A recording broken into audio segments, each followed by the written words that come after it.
What began as a standard television interview exploded into the most explosive political moment in years, when Obama finally broke his silence about Trump, and what he revealed sent shockwaves that changed everything. The studio lights blazed mercilessly, cameras locked onto every gesture, and the atmosphere crackled with an electricity that seemed to pulse through the very walls. Millions of Americans had settled in for what they expected would be another predictable political conversation with Barack Obama. But absolutely no one anticipated the bombshells he was about to detonate on live television. The host, seasoned, journalist Karen Delaney, sat rigid in her chair at the PBS studio in Boston. She abandoned any pretense of small talk, sensing her audience's hunger for substance.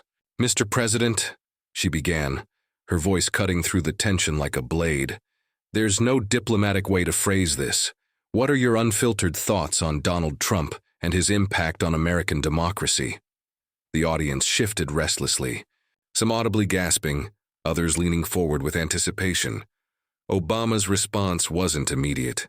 He smiled with that familiar composure, fingers interlaced in his lap, but something fundamental had shifted. For years, he'd maintained his diplomatic silence, refusing to descend into the political mud no matter how deep others wallowed. Tonight felt different. You could taste the change in the air. The silence stretched unbearably before Obama leaned toward the microphone, his voice dropping to that distinctive cadence that commanded attention. "I've maintained my silence for far too long," he said, each word deliberate and weighted. "But there are truths the American people have a right to know about Donald Trump, truths that transcend partisan politics, truths I've kept locked away out of respect for the presidency itself. But respect, I've come to understand, must flow both directions." A collective murmur rippled through the crowd like wildfire. The cameras caught the audience, a diverse mix of students, journalists, and everyday Massachusetts residents, hanging on every syllable as if their lives depended on it.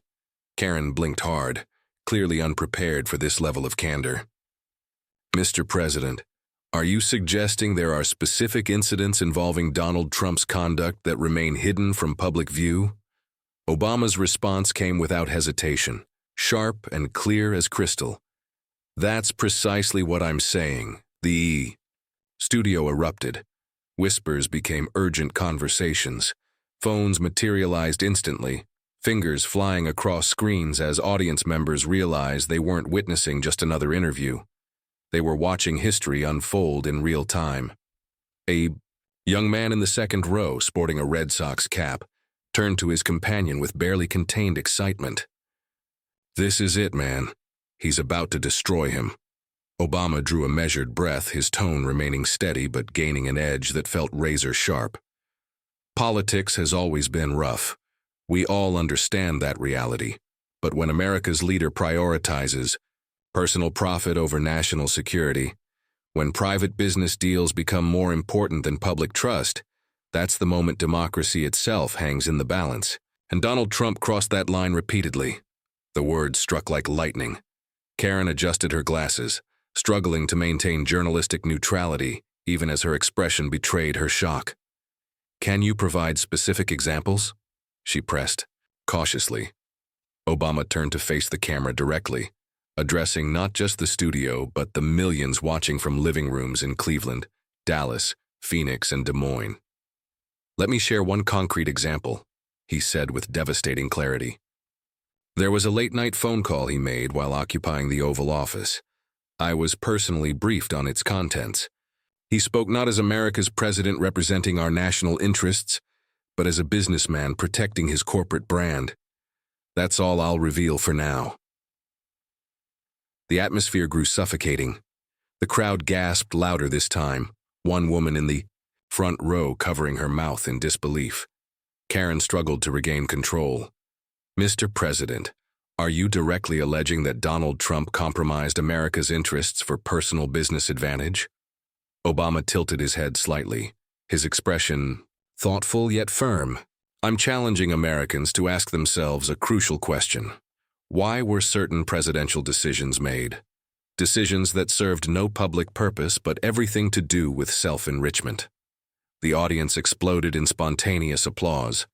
breaking every rule of live television etiquette. This wasn't polite approval. It was an eruption of long-suppressed frustration finally finding its voice. The applause rolled through the studio like thunder, and Obama remained perfectly still, waiting patiently for silence to return, his face carved from stone.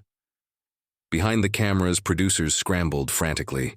Some barked urgent orders into their headsets while others gestured wildly at teleprompters, knowing full well that this interview would detonate across the nation the moment it hit the airwaves. Obama, completely unfazed by the chaos, folded his hands once more. This transcends personal grievances. It's not about me, and it's not even solely about Trump. It's about what we as Americans are willing to tolerate. Do we want leaders who treat the Oval Office like a commodity to be traded?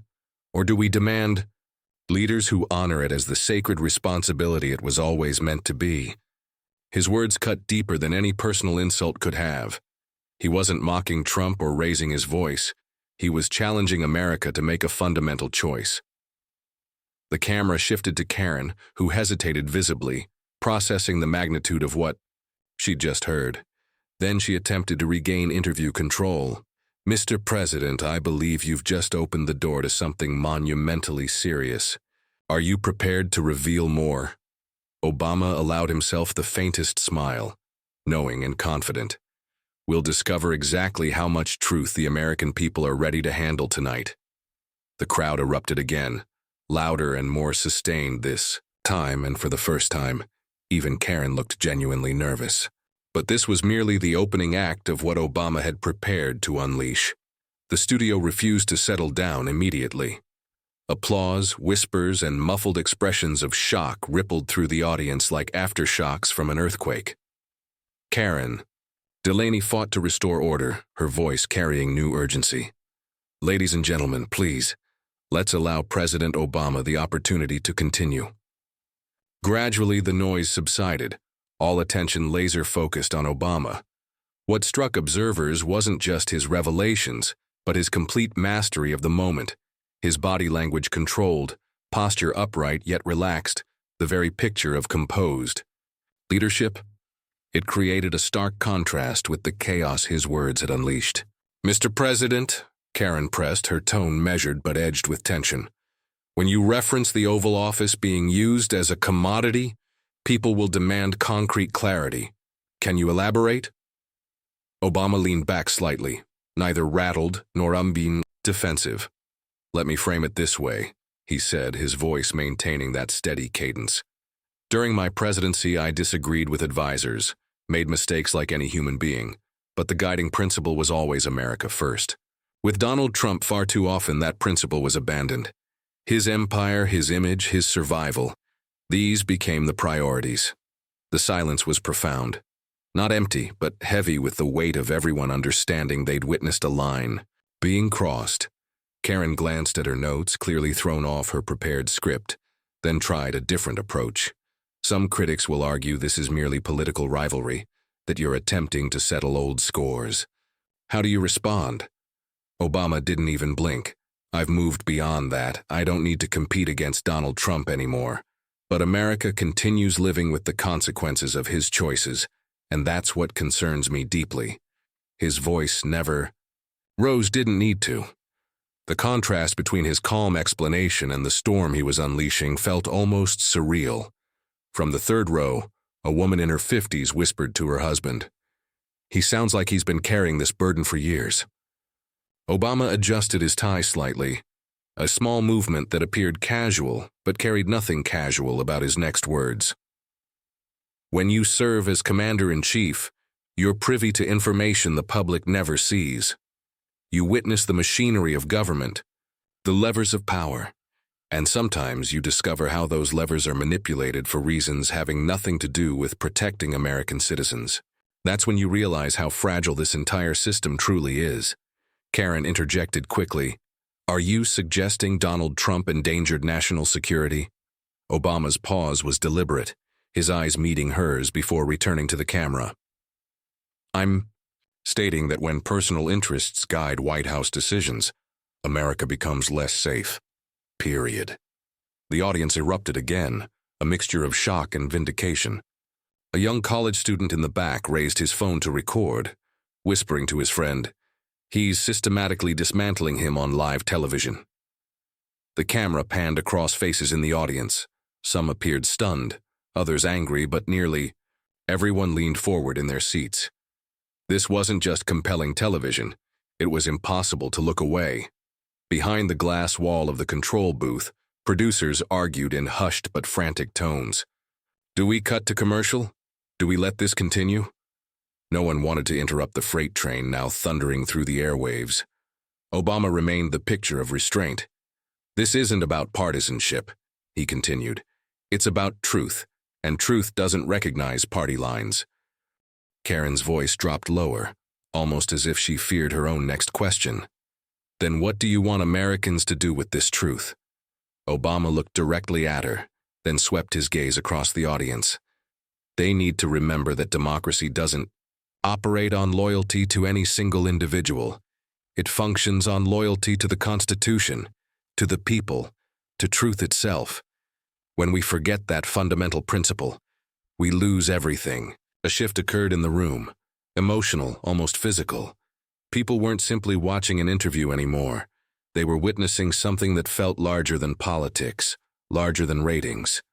One teenager in the audience muttered under his breath, "This feels like history class, but happening live." His mother squeezed his shoulder, whispering, "This is history." Karen attempted to regain control, pushing back slightly.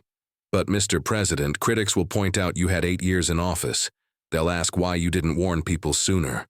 Obama's tone softened, but his words carried devastating impact. "Because I believed the office itself would transform the man. I believed the weight of presidential responsibility would change him.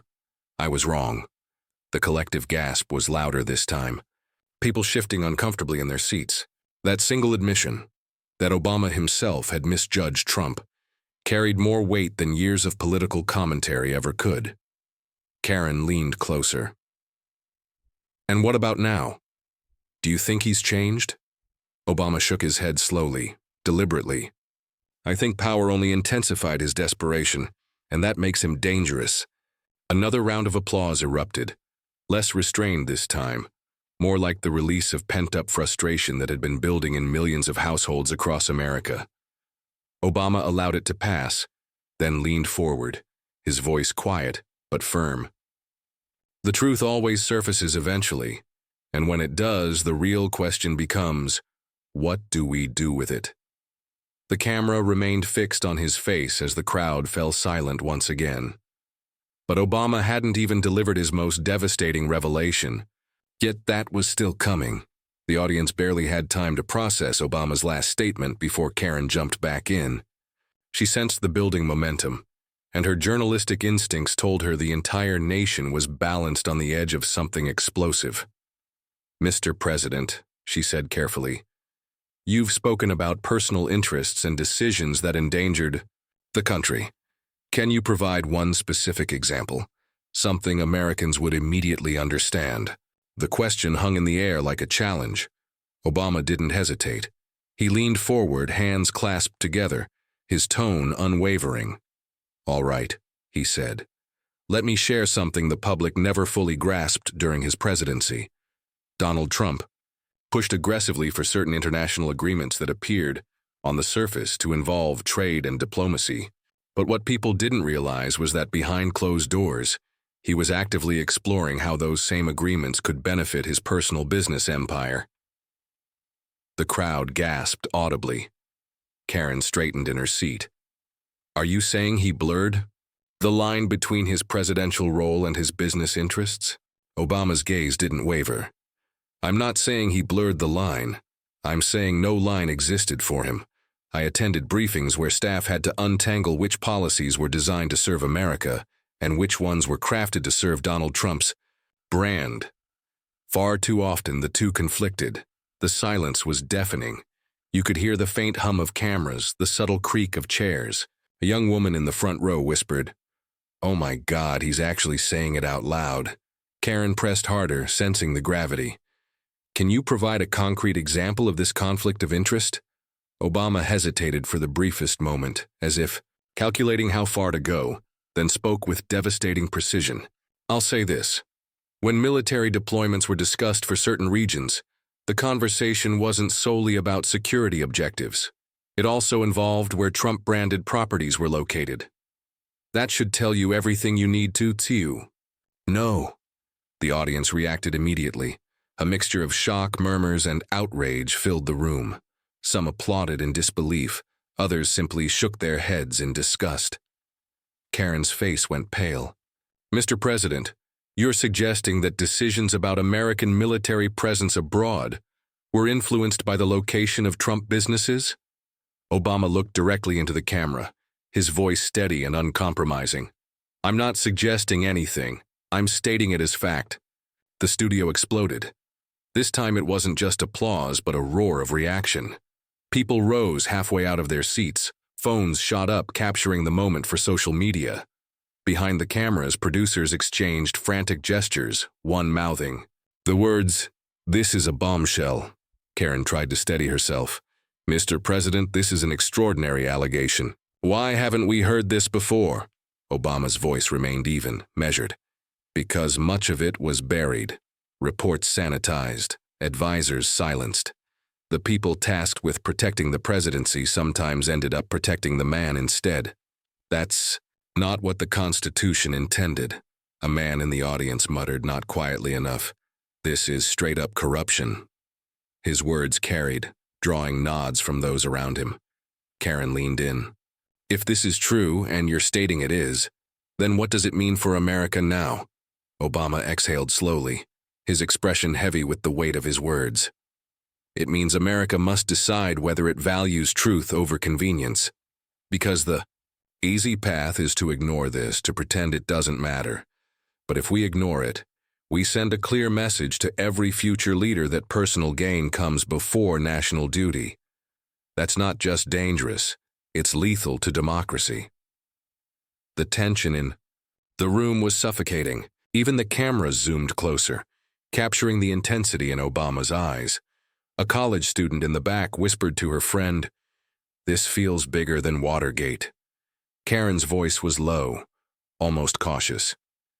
"Do you believe Donald Trump will respond to this?" Obama allowed himself a small, knowing smile. "I don't just believe it, I guarantee it. He'll respond the only way he knows how. Loudly, angrily, and without addressing the actual truth. That's always been his playbook." The crowd chuckled nervously, some applauding, others murmuring agreement. The air felt alive, volatile, as though the interview had transcended television and become a national reckoning. Karen turned to the camera, visibly unsettled. "We're witnessing a moment unlike any in modern political history. President Obama, I think the American people are wondering, are there more secrets you're prepared to share tonight?" Obama leaned back, his hands resting calmly on the armrests. "There are. But let's begin with this one. The truth must emerge piece by piece, because the full weight of it all at once would be too much for people to absorb." The audience broke into sustained applause, the sound carrying through the studio like thunder. People at home could feel the shift, the gravity, the sense that something monumental had just been revealed. But what no one realized was that the real storm hadn't even begun. Because the moment those words left Obama's mouth, social media exploded, and the world outside that studio started to react in ways no one could have predicted. The moment Obama's words left his mouth, the studio audience was still processing the revelation, but outside those walls, something else ignited entirely. Viewers spread across living rooms, kitchens, and crowded bars grabbed their phones, recording, clipping, and posting every explosive second. Within minutes, Twitter, Instagram, and TikTok were flooded with reactions. One of the first viral clips came from a college student in Madison, Wisconsin. She uploaded a shaky video of her television screen with the caption, "Obama just said Trump put business over national security live. This is insane." In less than 5 minutes, it had 100,000 views. By morning, millions. Hashtags began trending. Immediately, Obama bombshell, hard Trump secrets, truth on live TV. Across the country, reactions poured in like a digital avalanche. At a diner in St. Louis, a group of factory workers huddled around the television near the counter. "Play that back! Play that back!" one shouted as the news station replayed Obama's statement on continuous loop. A woman in her 40s wearing a grease-stained apron shook her head in disbelief. "If that's true, then we've all been played for fools." At a college dorm in Austin, students gathered in the common room, erupting at their screens. "No way he just said that," one yelled, pacing with his hands on his head. Another chimed in, "Dude, he didn't just say it, he owned it completely. This is receipts." Even in small towns like Billings, Montana, bar patrons leaned over their beers as local news interrupted regular programming to replay the moment. One weathered rancher shook his head and muttered, "Never thought I'd hear one president call another out like that. Live on television." Social media amplified the shock exponentially. Influencers dissected the clip in real time, some offering serious commentary, others creating memes that spread like wildfire. One TikTok showed Obama calmly sipping water after his statement, captioned, "This man just nuked Trump without raising his voice." Meanwhile, political commentators scrambled to respond. CNN ran the headline, "Obama drops bombshell allegations." In live interview, Fox News fought to frame it as partisan warfare with banners reading, "Obama targets Trump again." MSNBC leaned into the drama. The night everything changed. For everyday Americans, it wasn't just politics. It felt like vindication for years of suspicion. A nurse in Minneapolis posted, "I've worked through chaos these past few years, but hearing Obama say what we all suspected, I'm shaking." Teacher in Tucson wrote on Facebook, "I hope my students watch this. This is how history is made. Truth displayed without spin." The digital storm was unstoppable. Even celebrities weighed in. A well-known actor tweeted, "Obama with the mic drop of the decade, calm, surgical, devastating." A famous musician added, "This is the interview that's going to be studied 20 years from now." But as social media celebrated and debated, Mar-a-Lago was reportedly in complete chaos. Staffers fielded non-stop calls from allies and journalists, each demanding Trump's response. People inside the compound leaked whispers to reporters. Trump had seen the clip and was pacing furiously, his phone in hand, typing and deleting posts repeatedly. On Twitter, his official account finally exploded. "Total lies by failed Obama. Disgraceful. I did more for this country than anyone in history." It didn't stop there. Over the next 30 minutes, he fired off a storm of all-caps rants, calling Obama a fraud, the worst president ever, and accusing the media of staging the interview. The contrast was striking. Side-by-side clips of Obama's calm delivery and Trump's chaotic, angry posts circulated together, feeding the narrative that one man was composed and measured while the other was spiraling out of control. Back at the PBS studio, producers were inundated with calls from major networks begging for permission to replay the footage. One of them muttered, half joking, "We just broke the internet." Karen Delaney, seated across from Obama, had no idea how massive the moment had already become outside those studio walls. She glanced at the teleprompter, then back at him. "Mr. President," she said, her voice slightly trembling, "social media is already reacting explosively. Your words are everywhere." Obama gave a faint smile. "That doesn't surprise me. The truth travels at light speed." The audience chuckled softly at his understatement, but the energy in the room was electric. People understood this wasn't just about a single revelation. It was about floodgates being opened. Across America, people stayed glued to their screens, whether in big cities or small towns, whether they loved or hated Trump, because everyone recognized this was only the beginning. But what really set the country ablaze wasn't just the online reaction. It was Trump's furious response from Mar-a-Lago, a response that made the story even bigger and more explosive. At Mar-a-Lago, The chandelier dining room was supposed to be tranquil that night. A fundraiser had concluded earlier, leaving only a handful of staff and Trump himself. But the calm shattered instantly. An aide described later how Trump was glued to the television, jaw clenched, remote in one hand, phone in the other. The screen replayed Obama's words on endless loop. No line existed for him. Each repetition seemed to detonate inside him like a ticking bomb. "He can't say that about me," Trump shouted, slamming the remote onto the table. Plates rattled, and one staffer flinched as he stormed toward the window, phone already open to Twitter. Within seconds, the first post appeared in all caps. "Obama is a liar. Total disgrace. Worst president ever. Made America weak. I made it." Strong. The post went viral instantly. Screenshots of his meltdown spread just as fast as Obama's composed delivery had. On TikTok, split-screen videos compared Obama's calm face with Trump's frenzied typing. One caption read, "Spot the difference." Inside the Mar-a-Lago compound, aides scrambled frantically. Some tried to calm him down. "Sir, maybe we should wait to release a formal statement. People are already reacting." Trump cut them off sharply. "I don't wait. Nobody waits on me. I respond when I want." He fired off another post. "Total witch hunt. Obama just jealous because he can't pull crowds like me." The irony wasn't lost on anyone watching.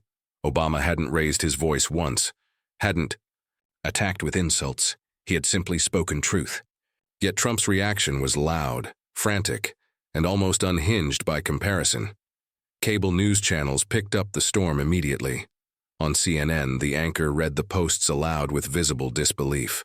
On Fox News, pundits scrambled to spin the meltdown into strength, arguing he was defending himself in real time.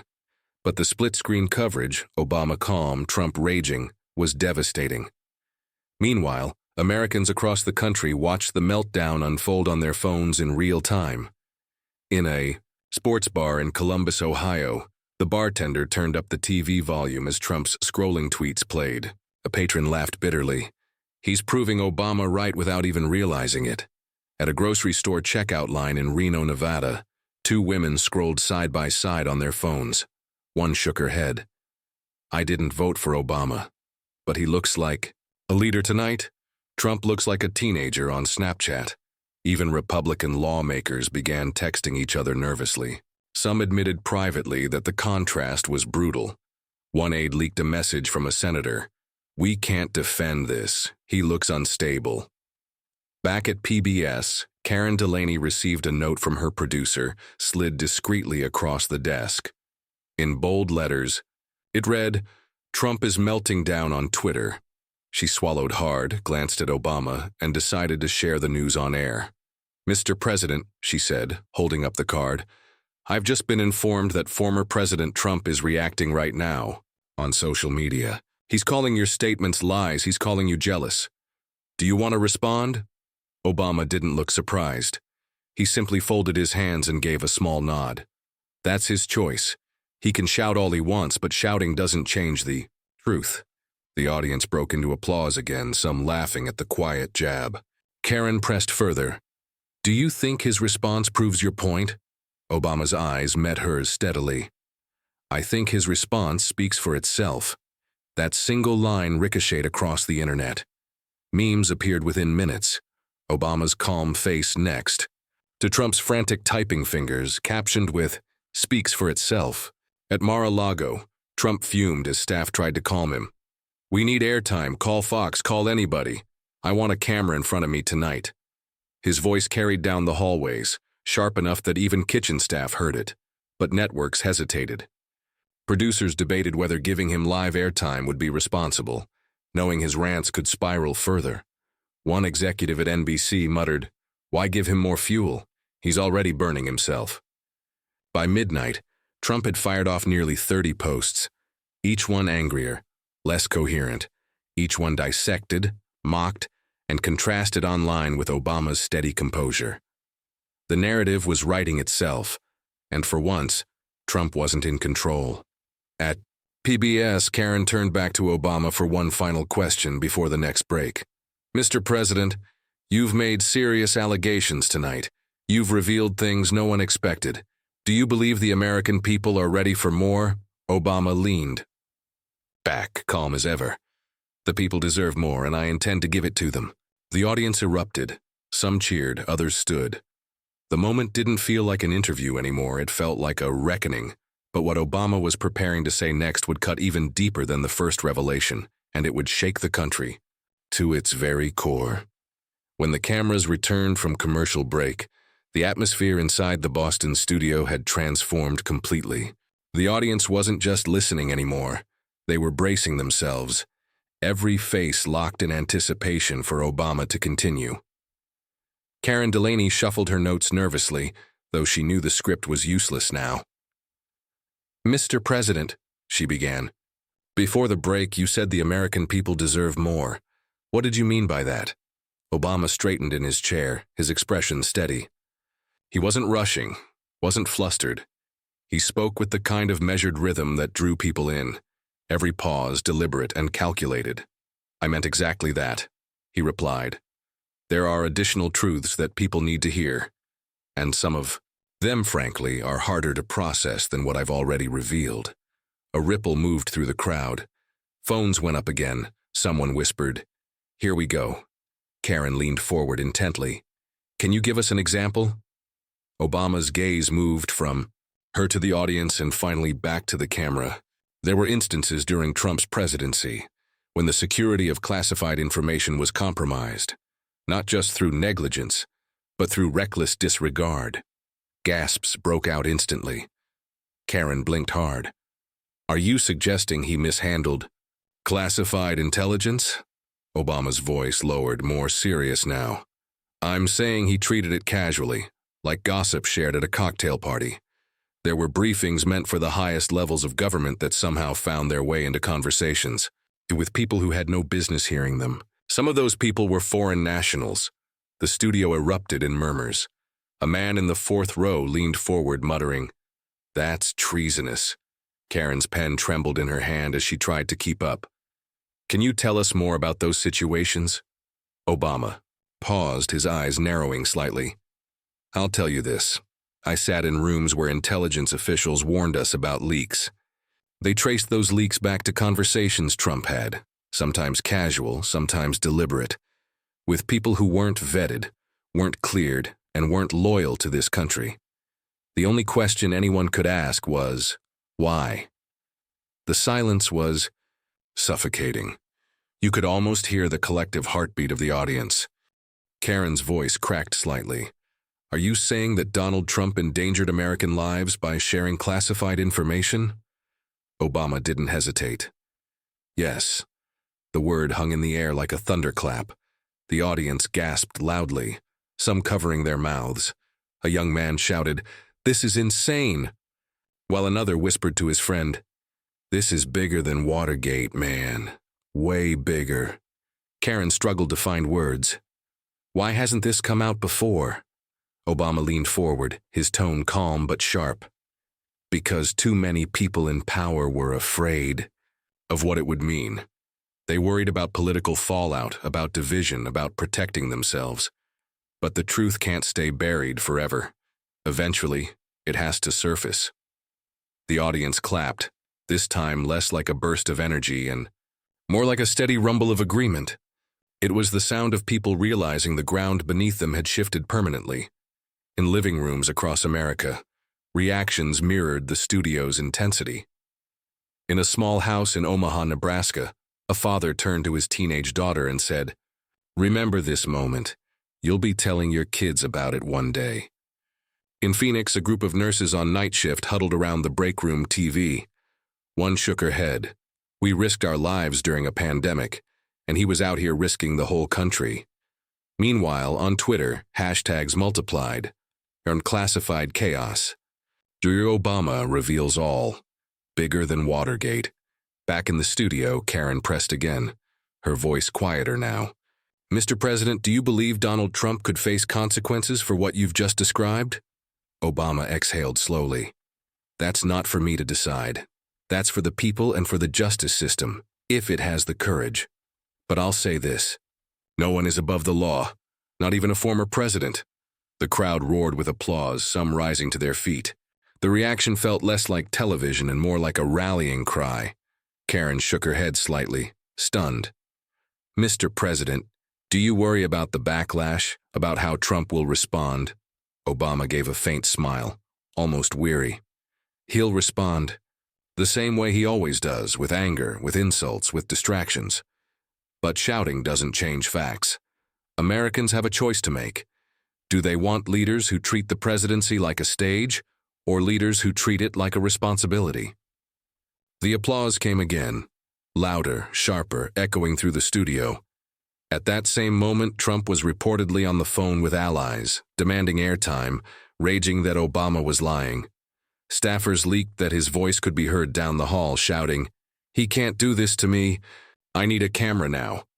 While Trump's anger spread across Mar-a-Lago, Obama's quiet delivery carried across the nation like a steady drumbeat of truth.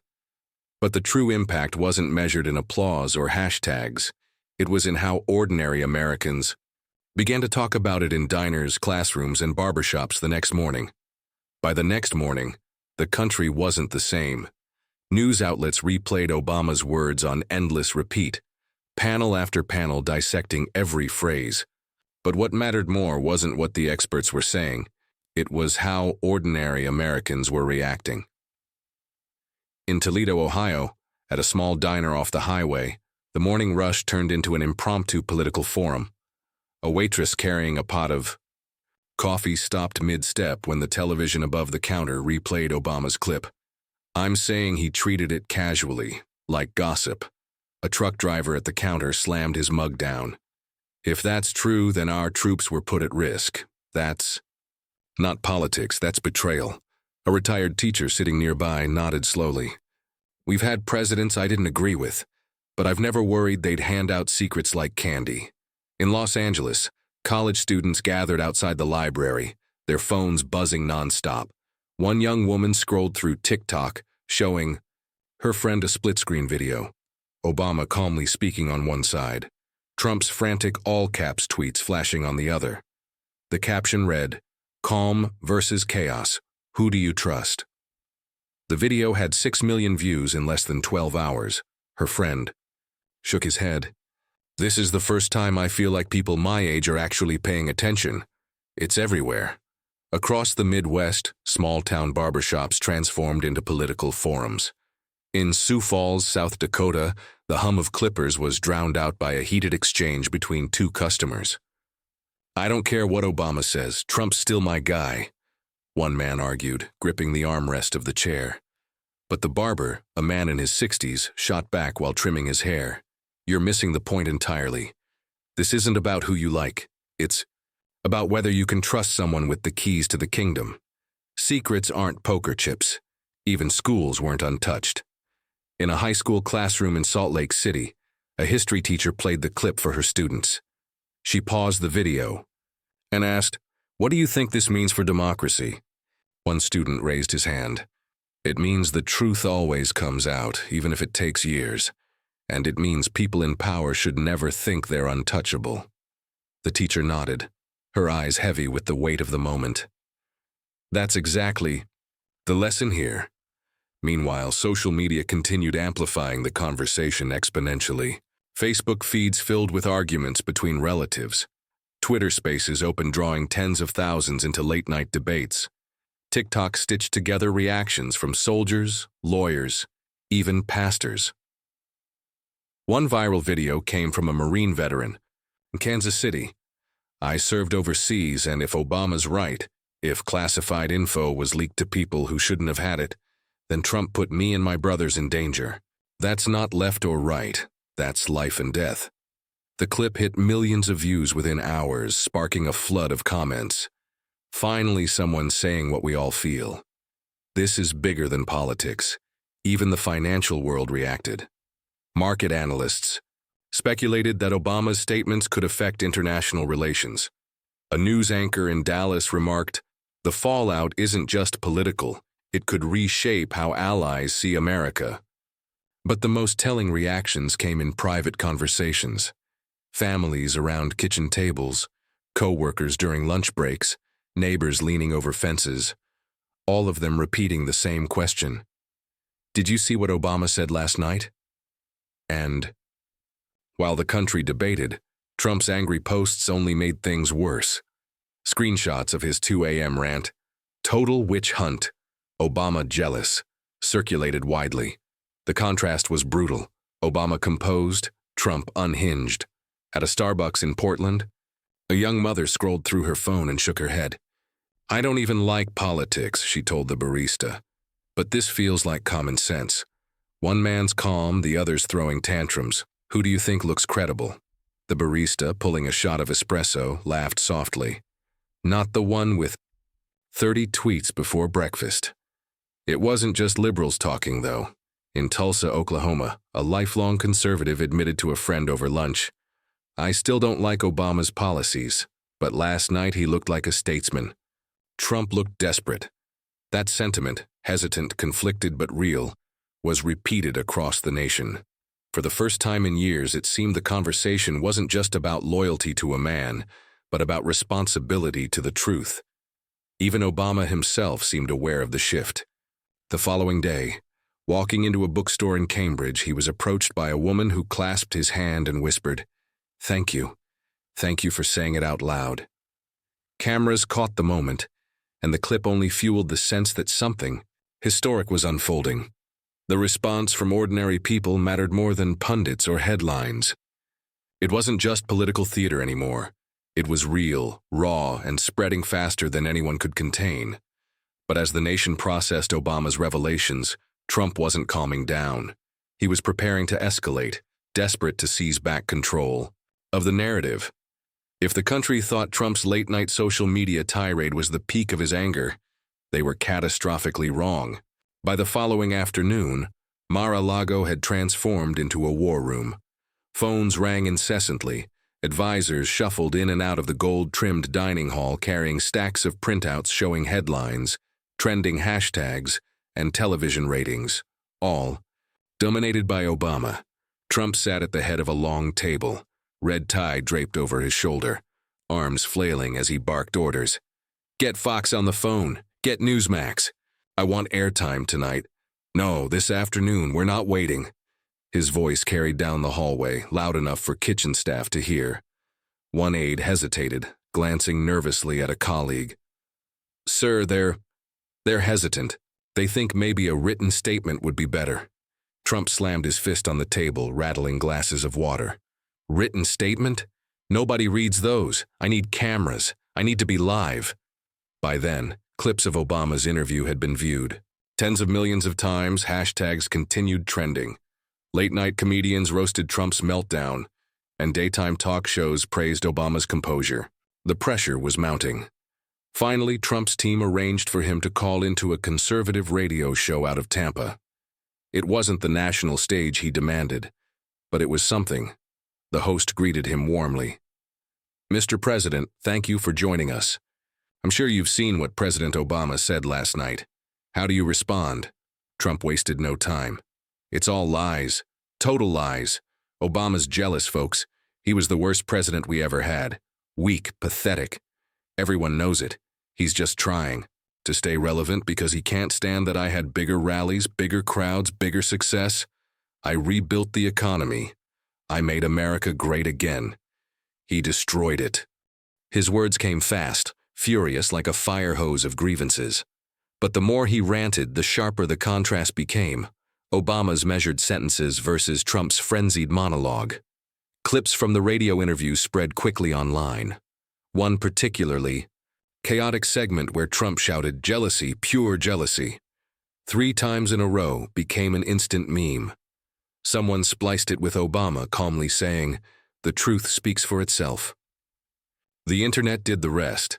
At the same time, Trump was calling Republican lawmakers one by one, demanding loyalty, begging for public statements defending him. Some complied, issuing half-hearted tweets.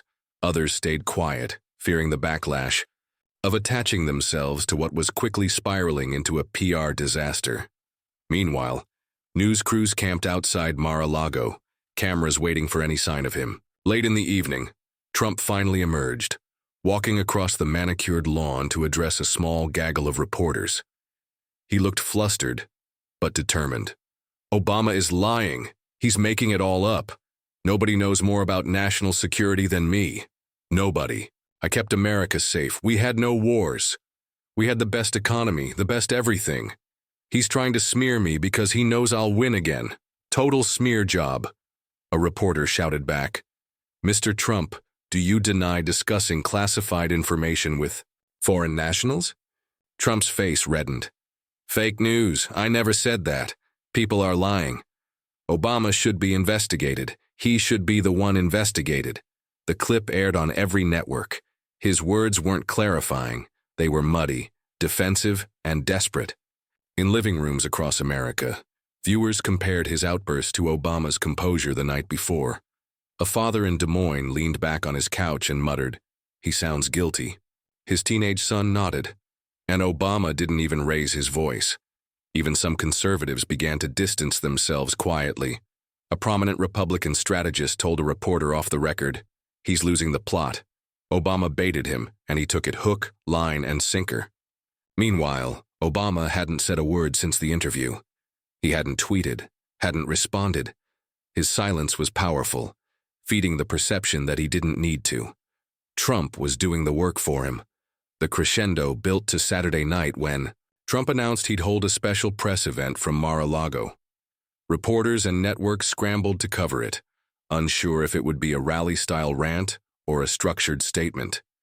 When he finally appeared at the podium, flanked by flags, his tone swung wildly between shouting and pleading. "I'm the most transparent president in history. Nobody has been more honest than me. Obama's comments are disgraceful and we're going to sue. We're looking at legal action, believe me." The spectacle didn't restore confidence. It only deepened. The sense that Trump was cornered, lashing out in every direction. One CNN analyst summed it up bluntly. Obama controlled the narrative with 20 words. Trump lost control with 200. And as America watched the chaos unfold, the question shifted. It was no longer what did Obama reveal, but rather, how much more is he holding back? Because everyone sensed that Obama hadn't emptied his arsenal yet. The calm before the next revelation was still hanging in the air. By Sunday evening, the storm showed no sign of abating. Trump's press event had been replayed endlessly on cable news. Late-night hosts had turned his rants into comedy sketches, and millions of Americans had spent the weekend debating what Obama revealed. But when Obama finally broke his silence, it wasn't on Twitter, and it wasn't through surrogates. He returned to the PBS studio, sitting down for a follow-up interview with Karen Delaney.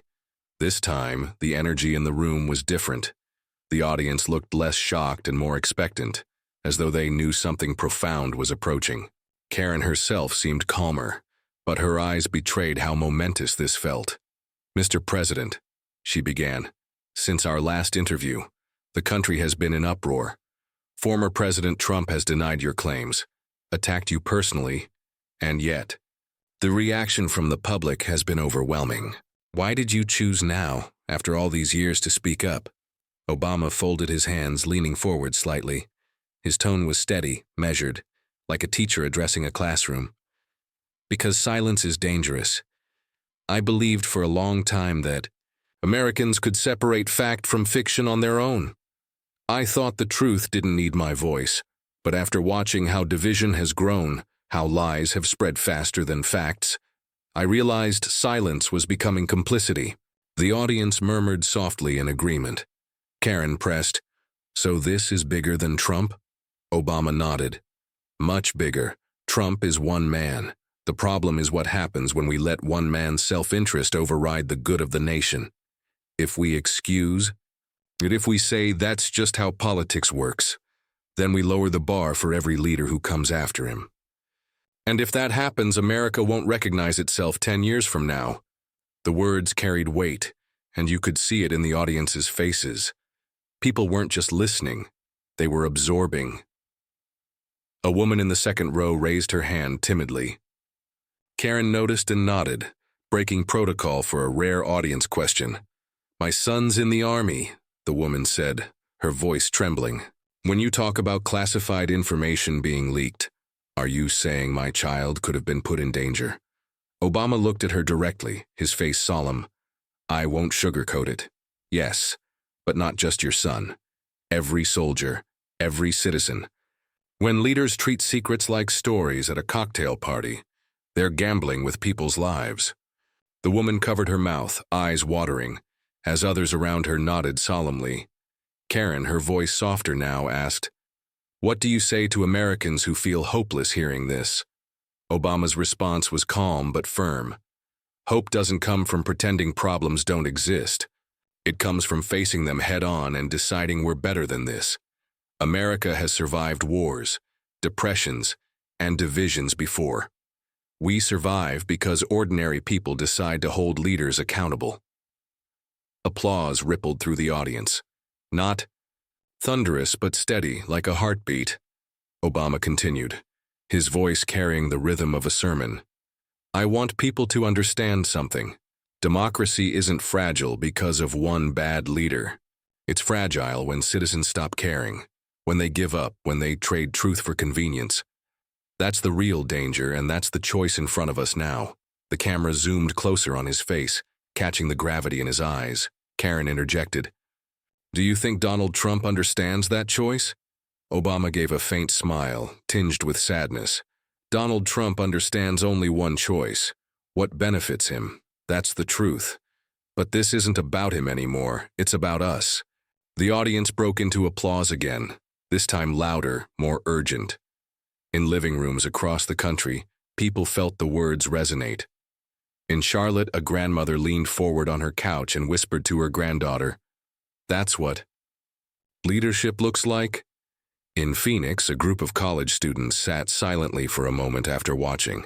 One of them finally said, "That's the first time politics has ever made sense to me." Obama wrapped up with a message that would be replayed endlessly over the following days. We don't fix our country by shouting louder. We fix it by listening harder. We don't move forward by clinging to lies. We move forward by facing the truth, even when it's uncomfortable. That's the only way democracy survives. The studio fell silent, and then the applause rose like a wave. The kind of applause that wasn't about performance, but gratitude. People stood clapping not because they were told to, but because they needed to.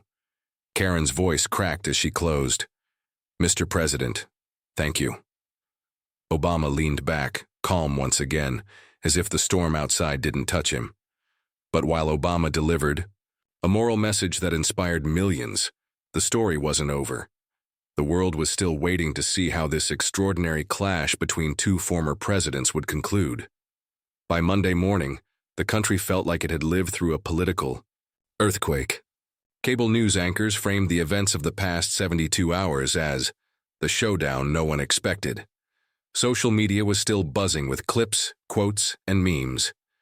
But what lingered wasn't just the shock of Obama's revelations, it was the clarity of his moral message. Across the nation, conversations that once avoided politics now confronted it head-on. At a coffee shop in Boise, Idaho, two men who usually argued over sports sat quietly with their mugs, watching Obama's follow-up interview replayed on the television above the counter. One finally broke the silence. "You know what?